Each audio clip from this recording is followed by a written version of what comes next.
पवित्र शास्त्र बाइबल बताती है कि परमेश्वर ने पहले दिन भी सृष्टि से बात किया, कुछ नया हुआ। दूसरे दिन बात किया, फिर नया हुआ। तीसरे दिन, हर दिन देखिएगा, हर दिन प्रभु बात करता रहा पृथ्वी से, सृष्टि से, और नया होता चला गया, और सातवें दिन विश्राम किया। मेरे प्यारे भाई बहन, हमारा परमेश्वर संडे को बात करने वाला परमेश्वर नहीं है, वो हर दिन बात करने वाला परमेश्वर। और अगर सचमुच हम परमेश्वर की आवाज को हर दिन सुनते हैं, तो हर दिन हमारे पास एक नया कुछ होना चाहिए। मैं दुखी हूं आप में से बहुत लोगों से कि दूसरी बात, गवाही का आचरण भी तो होता है ना। कुछ लोग जो हैं वेट करते रहेंगे, जब 3 4 लोग 5 लोग दे देगा ना, तब इनका पानी अब खौलता है। देख देख के खौलता है। नहीं नहीं, ये वाला विश्वासी को हम बहुत देखे हैं, बहुत थक चुके हैं। हमको एकदम नहीं अच्छा लगता इस प्रकार का विश्वासी, मेढक के समान एक तो टर टर करेगा तो दूसरा भी टर टर करने लगता है।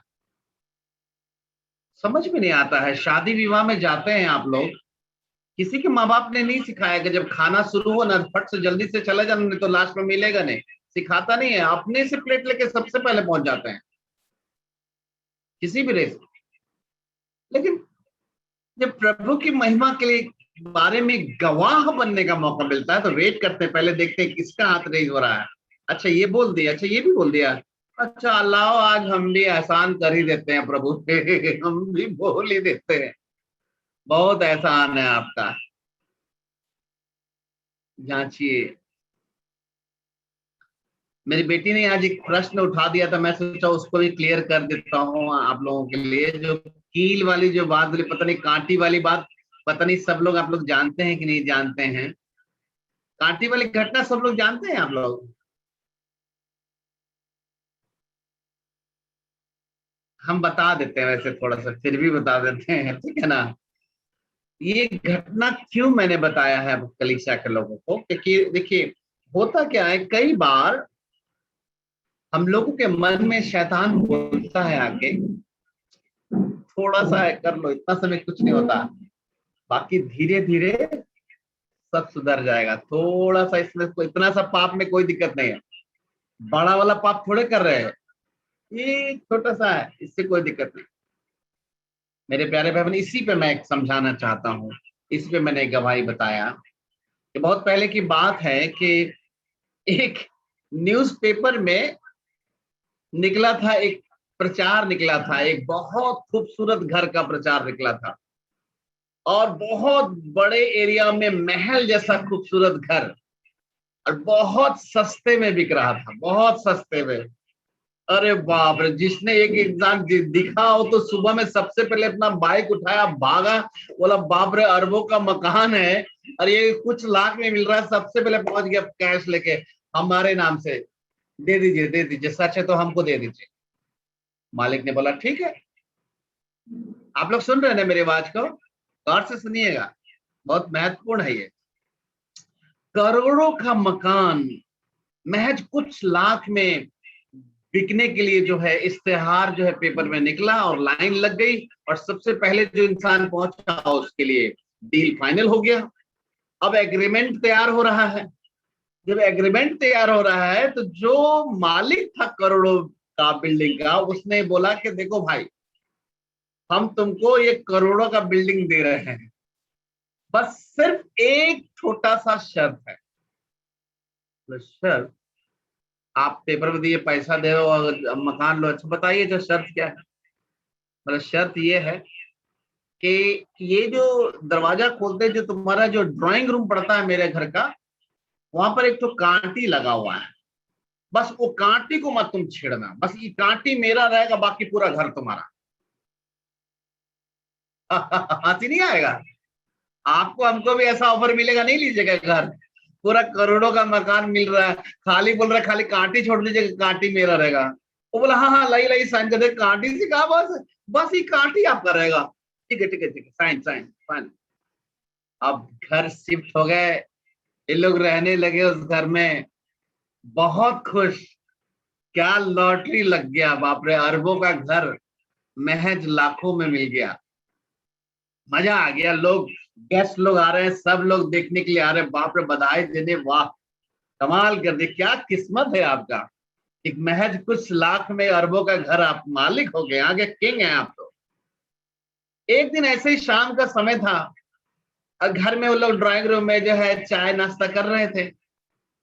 अचानक से दरवाजा खटखटाने की आवाज हुई।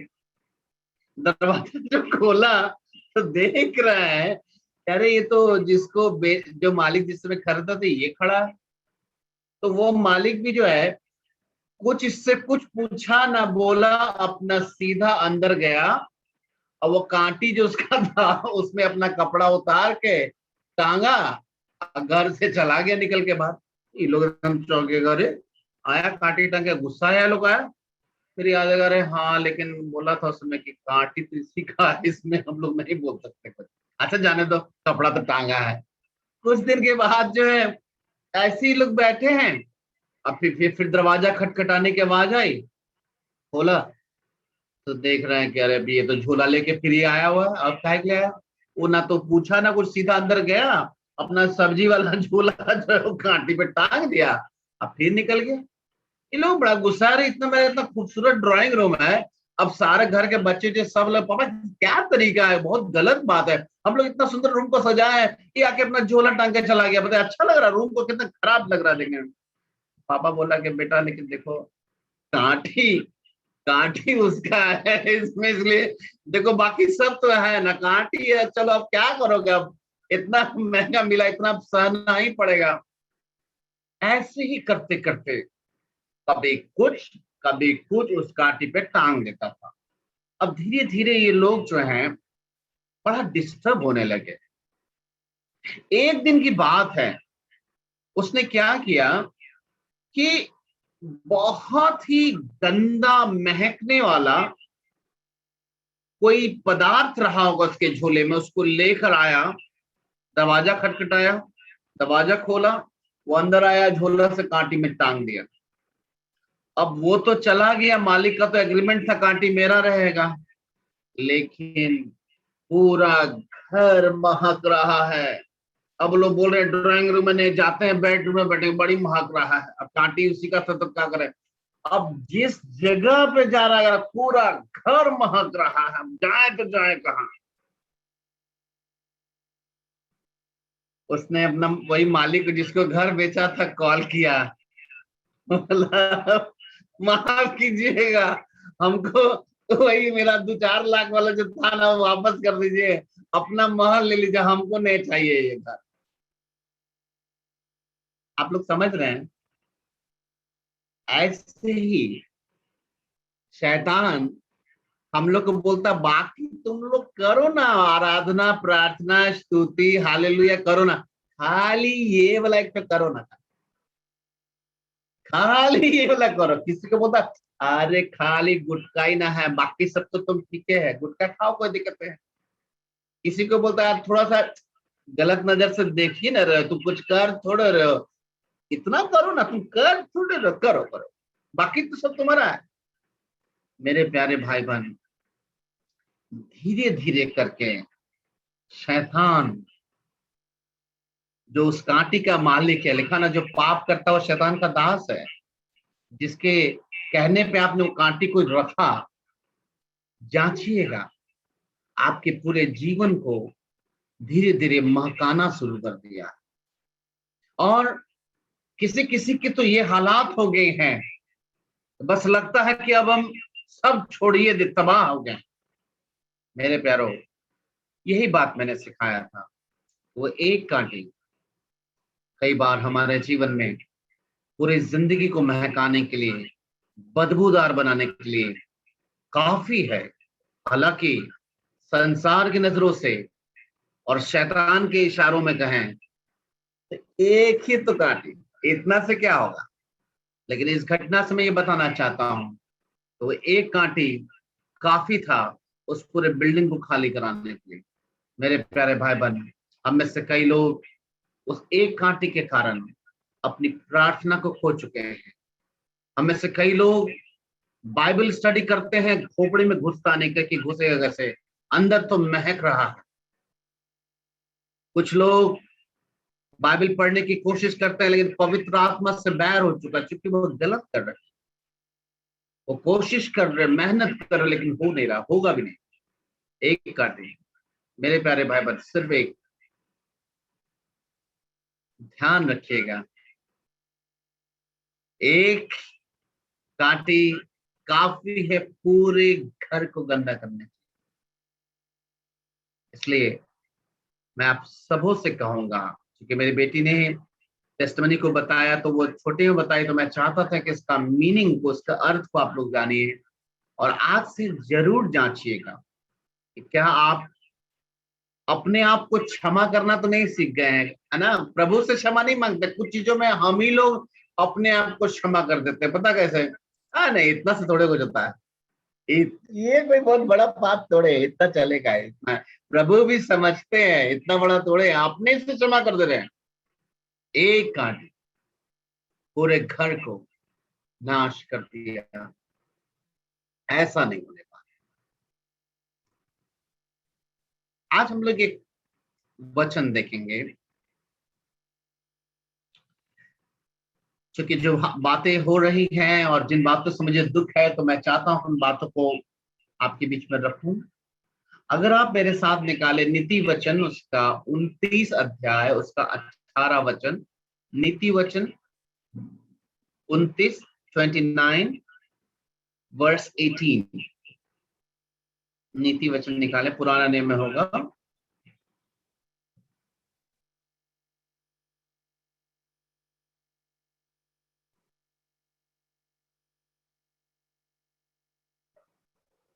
ठीक है, उम्मीद करते हैं आप लोग निकाल लिए हैं। यहाँ पर ऐसा लिखा है, जहां दर्शन की बात नहीं होती वहां लोग निरंकुश हो जाते हैं, परंतु जो व्यवस्था को मानता है वो धन्य होता है। मेरे प्यारे भाई बहन, यहाँ पर लिखा है, जहां पर दर्शन की बात नहीं होती है वहां पर लोग क्या हो जाते हैं, निरंकुश हो जाते हैं। निरंकुश का मतलब होता है कि जिनको कोई डांट और समझा नहीं सकता, समझने वाले नहीं। ऐसे लोग जब डांट और समझाए जाने को समझने की स्थिति में ना हो और ना सुने, तो कहते हैं वो निरंकुश है, इस पर कोई काम नहीं। और बाइबल बताती है, यह पवित्र शास्त्र बाइबल बताती है, जहां पर दर्शन की बात नहीं होती है वहां पर लोग निरंकुश हो जाते हैं, परंतु जो व्यवस्था को मानता है वो धन्य होता है। बाइबल में लिखा है। मेरे प्यारे भाई बहन, निरंकुश जीवन हमारा कब होता है पवित्र शास्त्र बाइबल के अनुसार? कब ऐसा होता है कि जब हमारे आत्मिक जीवन निरंकुश जैसा हो जाता है? पवित्र शास्त्र बाइबल में स्वयं इस बात का उदाहरण से भरा हुआ है, जब लोग जो परमेश्वर के कहलाते हैं उन लोगों ने परमेश्वर की बातों को और परमेश्वर को रिजेक्ट किया और जानने की कोशिश नहीं किया। जब आप परमेश्वर के वचन को और उनकी बातों को जानने की कोशिश नहीं करते तो क्या होता है, आप निरंकुश हो जाते, आपको कोई नहीं समझा सकता। क्यों? क्योंकि डबल स्टैंडर्ड जीवन जीने लगता है। आपको जो मन करता है और जो अपने समझ में आता है, जो समाज सिखाता है, वो सर्वोपरि दिखता है, लेकिन परमेश्वर का अंकुश आपके ऊपर नहीं रहता है। मैं बताना चाहता हूं, परमेश्वर के लोगों के लिए बात कही जा रही है, जहां दर्शन की बात नहीं होती है वहां पर परमेश्वर के लोग निरंकुश हो जाते हैं। क्यों ऐसा होता है? मैं फिर बता रहा हूं, वो तब होता है जब आपके पास किसी भी बात को, किसी भी निर्णय को, किसी भी बात को समझने की, सही या गलत को, आपके पास परमेश्वर का वचन आधार नहीं होता है, लेकिन आपका मन जो कहता है, आपका जो फीलिंग जो कहता है, या फिर आपके लोग जो कहते हैं, जो दुनिया जो कहता है, उसको आप जब आगे लेके चलते हैं तो आपके लिए कहा जाएगा आप निरंकुश हो चुके हैं। और क्यों ना हो, मसीही समाज में मैंने एक चीज जो बहुत बड़ी बुराई को मैंने देखा है, मैं बताना चाहता हूं। मुझे बहुत खुशी होती है आज बोलने में कि मैं नास्तिक था, वही बेटर है। क्योंकि मसीह समाज में मसीह कहलाने वाले लोगों के दिमाग में पता नहीं मैं कब निकाल पाऊंगा कि 8 घंटा 10 घंटा बाइबल पढ़ना, बाइबल में नहीं लिखा है कि यह पास्टर का काम। बपतिस्मा देना पास्टर का काम है, बाइबल में नहीं लिखा।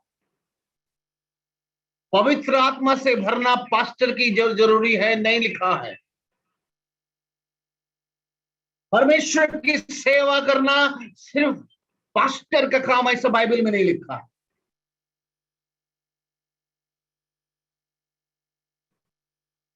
मुझे तो कोई नहीं बताया, मैं तो नास्तिक था। मगध हॉस्पिटल में मैं अपने किडनी फेलियर हालात में मर रहा था। मुझे तो किसी ने नहीं समझाने आया मुझको कि क्या करना चाहिए। लेकिन हाँ, मैं तो जीवित प्रभु यीशु मसीह को जानता हूं, जो पास्टर के मेरे घर आने से पहले मेरे पास आते हैं। और उस यीशु मसीह ने मुझे अपने वचन से याद कराया, बेटा जब तुम नौकरी और सेवा की बात सोचते हो तो वचन में याद करना, मैंने कहा है कि जो मेरी सेवा करता है उसका पिता आदर करता है। पवित्र शास्त्र बाइबल में हर इंसान के लिए कहा गया है कि नए जन्मे हुए बालक के समान। नए जन्मा हुआ बालक आप लोग देखे हैं ना? चलिए, बाइबल नहीं पढ़ते हैं, नहीं समझ में आता, इतना देखे हैं कि नहीं देखे हैं नया जन्मा बालक? बाइबल बताती है नए जन्मे हुए बालक को अगर देखे हो तो देखो और याद करो कैसे दूध पीता है वो। हर थोड़ा देर आंख बंद है तभी इसको दूध चाहिए, सोएगा थोड़ी देर फिर दूध चाहिए, आंख खोलेगा तो। बाइबल में पवित्र आत्मा की अगुवाई में उसके भक्त जन ने जो लिखा, मैं बता रहा हूं, उसने यही लिखा। पवित्र आत्मा ने बताया पतरस को कि लिख पतरस के नए जन्मे हुए बालक के समान, जैसे वो हर थोड़ा देर में उसको दूध चाहिए, वैसे तुम निर्मल आत्मिक दूध, गाय का दूध नहीं बोल रहे हैं, आत्मिक दूध की लालसा करो। किसके समान? नए जन्मे हुए बालक के समान, जिससे कि तुम अपने अपने अपने अपने उद्धार के लिए बढ़ते जाओ। आपके घर में 3 लोग हैं, 4 लोग हैं, उससे मतलब नहीं है जूम मीटिंग में बैठ गए हैं, जूम में बैठेंगे उद्धार नहीं होगा। अपने अपने उद्धार के लिए अपना दूध का बोतल निकालो और नए जन्मे बालक के समान उसको पीना शुरू करो। जवान आदमी के समान नहीं। गौर से सुनिएगा, जवान आदमी कैसे दूध पीता मैं बताता हूं। सुबह में अगर जाना है इसको काम पे तो मम्मी 1 गिलास दूध पी लिया, दिन भर बाहर है। ऑफिस जाने वाला आदमी भी एक बार पी लिया, दिन भर बाहर है काम पे। या फिर रात में सोते समय जो है, सोने से पहले 1 गिलास दूध पी लिया। ये जवान आदमी के बारे में बता रहा हूं मैं। नए जन्मे में बालक के समान भी बता रहे। नया जन्मे हुआ बालक को मालूम है उसको कोई काम नहीं आता है, उसको आंख बंद करके खाली दूध पीना है, खाली दूध पीना है। माँ के शरीर से अलग करोगे तो देखिएगा कि मुंह ऐसे से करने लगता है। हम लोग तो जवान हो गए, ताली बजाने का मन करता है आप लोग के लिए। टाइम देके एक बार सुबह में 1 गिलास पी लिया, हो गया। और कुछ लोग तो उससे भी ज्यादा जवान है, शाम में जूम मीटिंग है ना, पी लेंगे 1 गिलास। भैया, दीदी, आप लोग नरक के लिए तैयार रहो, तैयार रहो, तैयार रहो। मैं नहीं कहता, पवित्र शास्त्र बाइबल बताती है तो अगर नए जन्मे हुए बालक के समान आपके घर में जितने लोग, उससे बहस नहीं, एक जन बाइबल पढ़ने सबको सुनाए नहीं, ये नहीं लिखा बाइबल में। अपने अपने आपके घर में 3 बच्चा थे, एक बच्चा को दूध का बोतल थमा दीजिएगा, बाकी का पेट भर जाएगा? नहीं। अपने अपने उद्धार के लिए, और वो भी नए जन्मे हुए बालक के समान, नए जन्मे हुए बालक के समान निर्मल आत्मिक दूध की लालसा करो, जिससे कि तुम अपने अपने उद्धार के लिए बढ़ते जाओ। बाइबल में लिखा है, मैं नहीं बोल रहा हूं, पढ़ लीजिएगा। अपने उद्धार के लिए अगर बढ़ना चाहते हैं, जवान आदमियों के समान दूध पीना बंद कीजिए। खाली जूम मीटिंग में एक गिलास पी लिया रात के सोते समय नहीं होगा। मैं आपको धोखा नहीं देना चाहता हूं। इस दुनिया की सबसे बड़ी सच्चाई ये है कि मनुष्य को एक बार मरना और उसके बाद न्याय होगा, और न्याय का अर्थ है कि सही और गलत मैंने जो किया है, एक दिन सर्वशक्तिमान परमेश्वर के सामने हमको लेखा देना होगा। वो एक एक बातों को हमसे पूछेगा कि तुमने क्या किया और क्यों किया। जहां पर दर्शन की बात नहीं होती, वहां पे प्रजा निरंकुश हो जाती, और व्यवस्था की बात जो चलता है, लिखा वो भला है, वो धन्य है। सो मेरे प्यारे भाई बहन, मैंने अपनी कलीसिया में देखा है, हर घर में एक जन है जो दूध पीता है, बाइबल पढ़ता है, बाकी लोग निश्चिंत है कि दूध पीता है तो हम लोग का चल जाएगा। और क्या वचन इस्तेमाल करते मालूम है? बड़ा मजाक उड़ाते बाइबल का ये लोग, मसीह लोग। बाइबल में लिखा है कि तू विश्वास कर तो पूरा घराना उधार पड़ जाएगा। एक टिकट पास ले लिया ना, हम लोग सब जा रहे हैं, एगो से सब जा रहा है ना? सर्कस का पास है। मजाक बना कर रखे हैं आप लोग। अपने अपने उद्धार के लिए हर किसी को अपना बोतल चाहिए। छोटा बच्चा, उसको दूध हर समय चाहिए। वैसे आपके पास अपना अपना बाइबल चाहिए, और वो भी किस प्रकार से? जैसे ही समय मिले आपको तुरंत पढ़ना, मैक्सिमम टाइम आपको पढ़ना होगा बाइबल को। क्यों? अगर दर्शन की बात नहीं होगी तो आप निरंकुश हो जाएंगे, आपको कोई नहीं समझा पाएगा। आपको बताऊं, जिस बाइबल में बात को लिखा है, परमेश्वर के लोगों के लिए लिखा है। और आप मेरे साथ एक वचन को निकाल सकते हैं आप चाहें तो, पुराना नियम से एक घटना को भी मैं बताना चाहता हूं कि न्यायों की पुस्तक, उसका 17 अध्याय, उसका वचन 6। न्यायों 17 उसका 6। मैं आपके यहाँ पे चैट पे भी डाल देता हूं।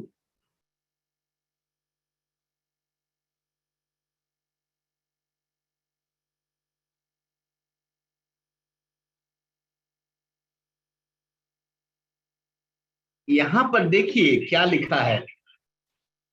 देखिए, मैं पुराना नियम से बता रहा हूं। देखिए, दर्शन की बात पे बात हो रही है अभी, ठीक है ना? जब तो उन दिनों में परमेश्वर की प्रजा जो है, बाइबल स्टडी, परमेश्वर के दिए हुए अगुवाई को इन्होंने त्याग दिया। आप तो क्या हुआ? देखिए लिखा है, उन दिनों में इजराइलियों का कोई राजा नहीं था, जिसको जो ठीक जान पड़ता था वही करता था।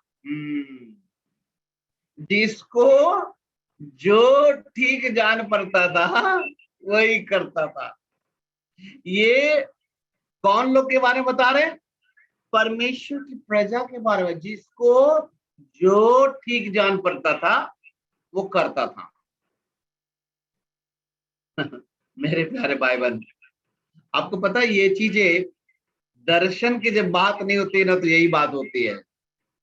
ये जो मॉडर्न वर्ल्ड है ना, जिस दुनिया में हम लोग रहते हैं, आपको पता है यहाँ पर इस चीज को हम लोग अभी चूंकि वचन पढ़ रहे हैं तो दर्शन की बात हो रही है, वचन से मैं सिखा रहा हूँ, तो दर्शन की बात हो रही है, व्यवस्था हो रही है। तो यहाँ पर आप लोगों को समझ में आ रहा होगा ये तो गलत है ना, जो ठीक जान पड़ता है वो गलत है।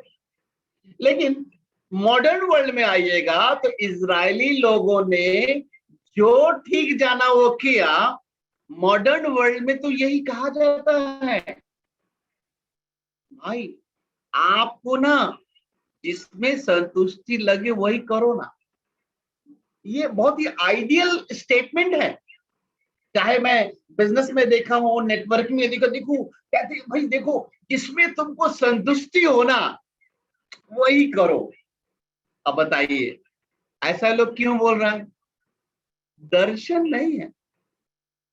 अभी न्यायों के पुस्तक से हम लोग ने पढ़ा कि कब परमेश्वर के लोगों ने ये शब्द बोला, कब परमेश्वर के लोगों की ऐसे हालात थी जो मन में आता था करते थे, क्योंकि उनको अगुवाई करने वाला कोई नहीं था, कोई लीडर नहीं था जो परमेश्वर के बारे में बताए।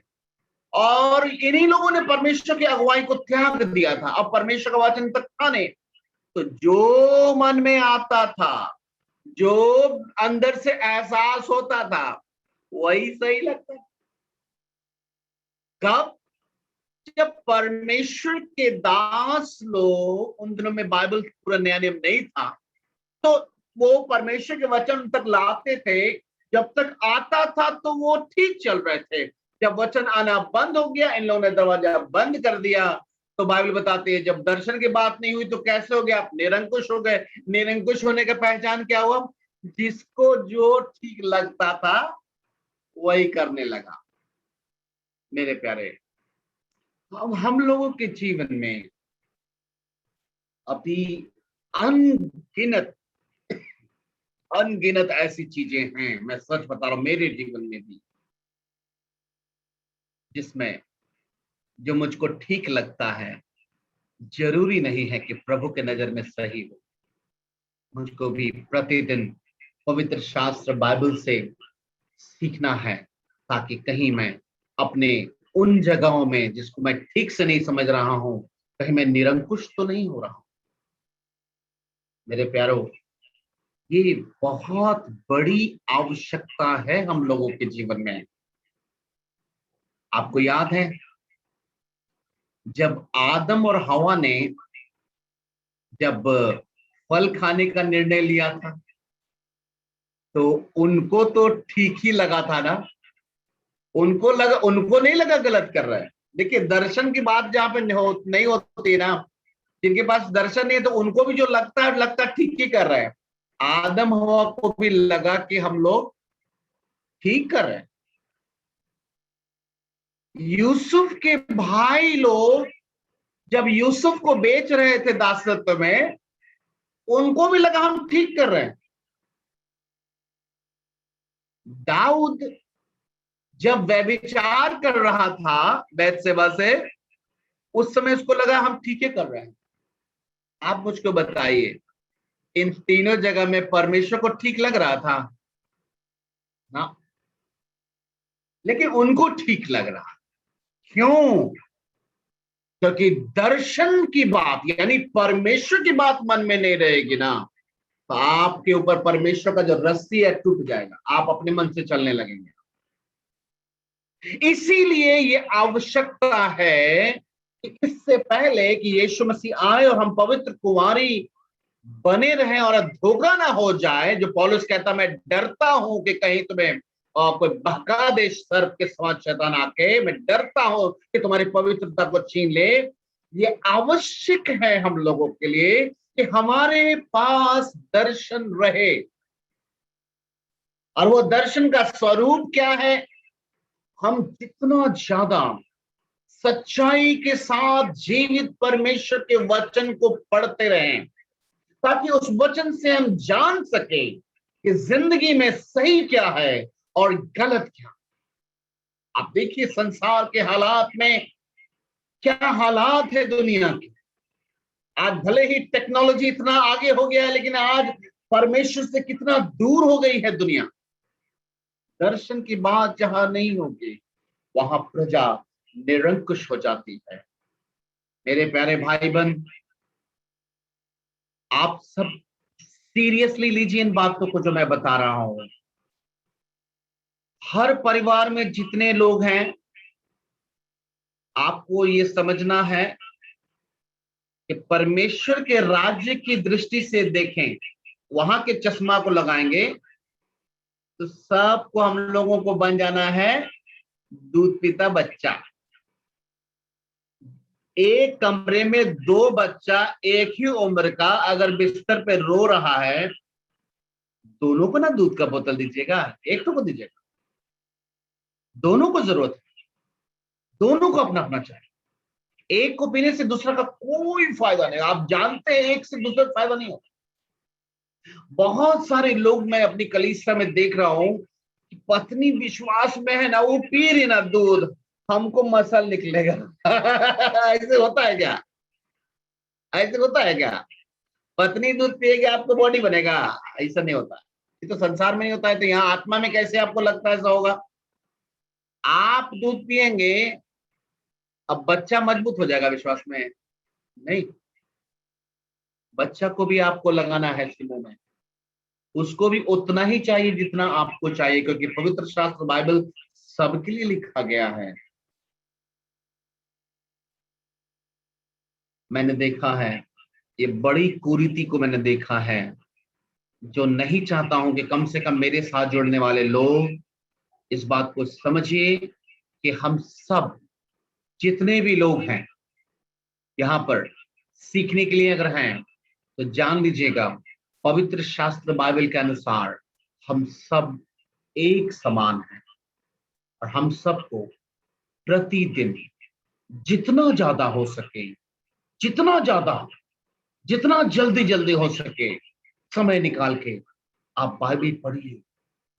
किसके समान? नए जन्मे हुए बालक के समान।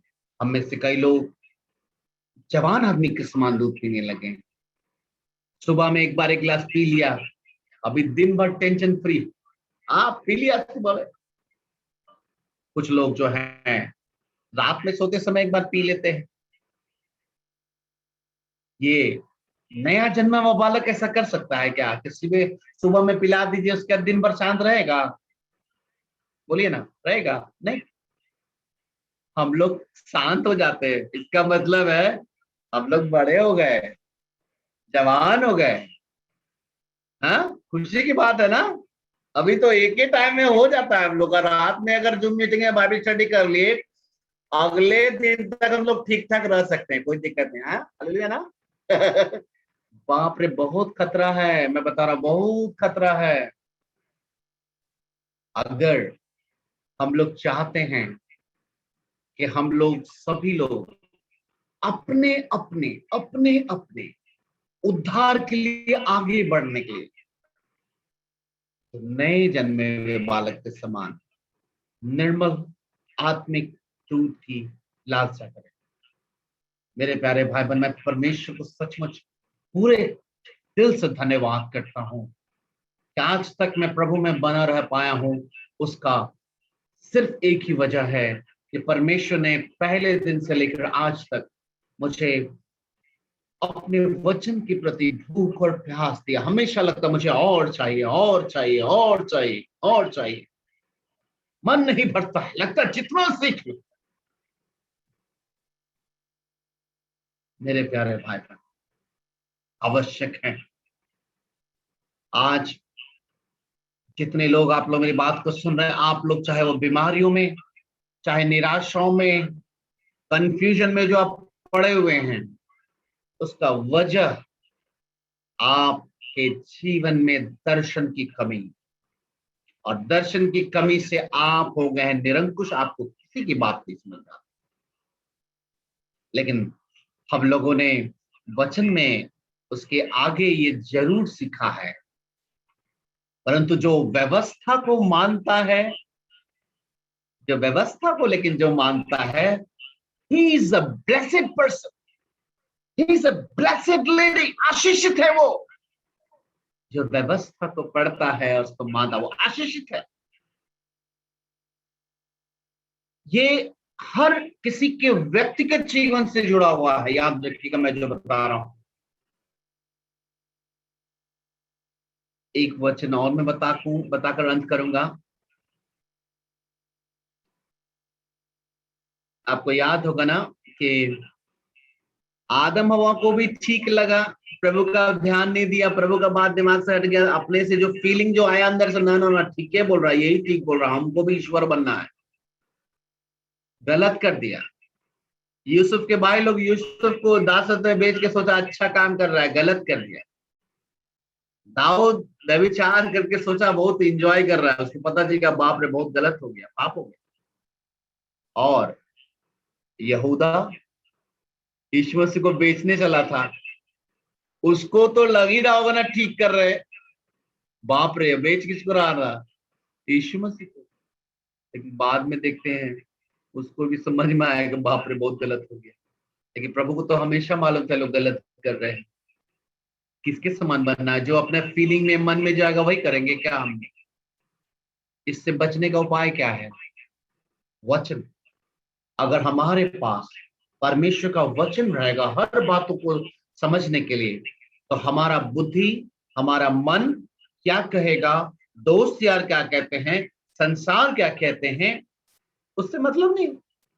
हमको पता है मेरा प्रभु ने बाइबल में लिख के दिया, हमको ये करना हो गया काफी है।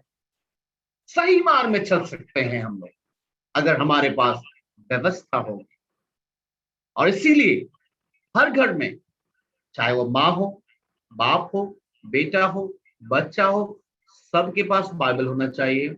और सबको अपने अपने उद्धार के लिए आगे बढ़ना होगा। अगर चाहते हैं कि यीशु मसीह के आगमन के दिन सबका उद्धार हो, तो धोखा नहीं खाइएगा। आपकी वजह से बच्चों का उद्धार नहीं होगा, मेरी वजह से खुशी नहीं जाएगी। अगर खुशी अपने जिंदगी को वास्तव में नहीं जांचेगी, तो पापा का पास में नहीं जा पाएगी। रेलवे में होता था, पापा के पास में हम लोग सब बैठ जाते थे, यहाँ पे नहीं चलेगा। उसको अपने लिए काम करना होगा, निर्मल आत्मिक दूध की लालसा करनी ही होगी। तो यहूदा को भी जो लगा यीशु मसीह को बेचने के लिए, तो बेचने के लिए चल पड़ा, गलत था। जब समझ में भी आया बाद में। और एक और वचन से हम आपको समझा कर अंत करना चाहते हैं। आप एक और वचन खोलिए मेरे साथ, नीति वचन उसका 14 अध्याय उसका 12वां वचन।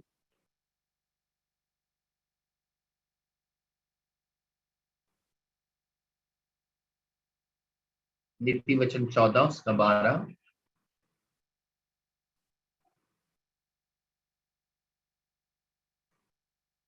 यहाँ पर लिखा है, ऐसा मार्ग है, ऐसा मार्ग है जो मनुष्य को ठीक जान पड़ता है।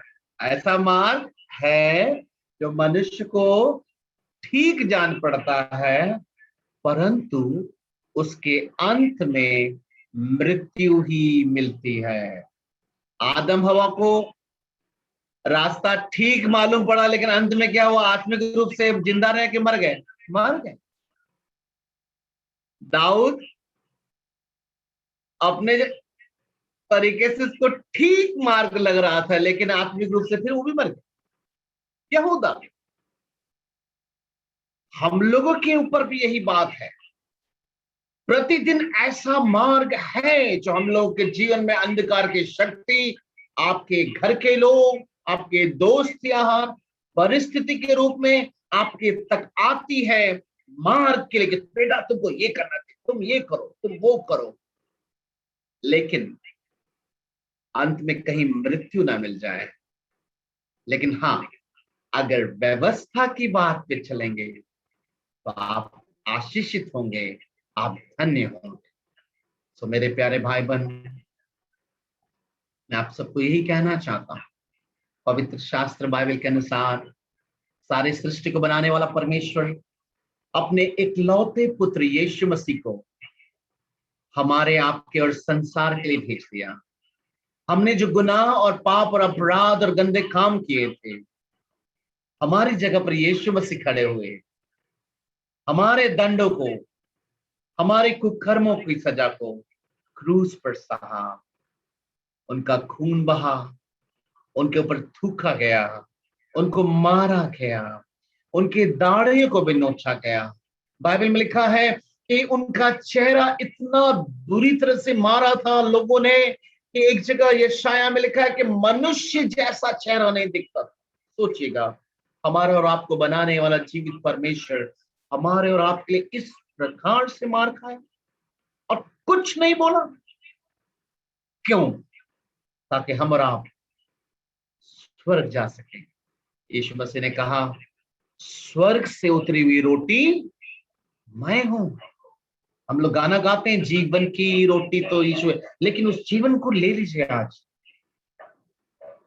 यीशु मसीह मृत्यु के बाद तीसरे ही दिन मुर्दों में से जी उठा। हालेलुया, परमेश्वर की स्तुति हो।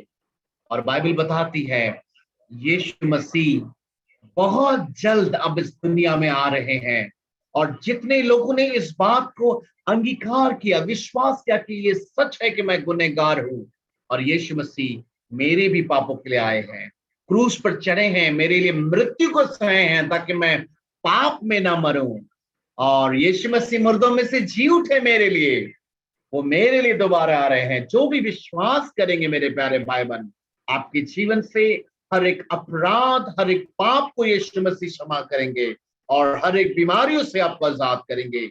ये आवश्यकता हमारी नहीं, हमारी ओर से है, ना कि प्रभु की ओर से है। हम देखते हैं यीशु मसीह ने हमेशा कहा, जैसा तेरा विश्वास। चाबी हमारे और आपके हाथ में है। अंधा व्यक्ति जब यीशु मसीह को पुकार रहा था, यीशु मसीह जानता था कि अंधा है। यीशु मसीह ने पूछा, तू क्या चाहता है कि मैं तेरे लिए करूं? अंधे ने कहा, मैं देखना चाहता हूं। तब यीशु मसीह ने उसको आंखें दी। मेरे प्यारे भाई बहन, आज आपने सब कुछ सुन लिया, सब कुछ समझ लिया। आपको अपने जीवन की कांटी भी दिखती होगी। आपको ये बात भी समझ में आ रहा होगा कि आप एक जवान आदमी के समान दूध पीने वाले हैं या निर्मल आत्मिक दूध पीने वाले छोटे बालक के समान हैं।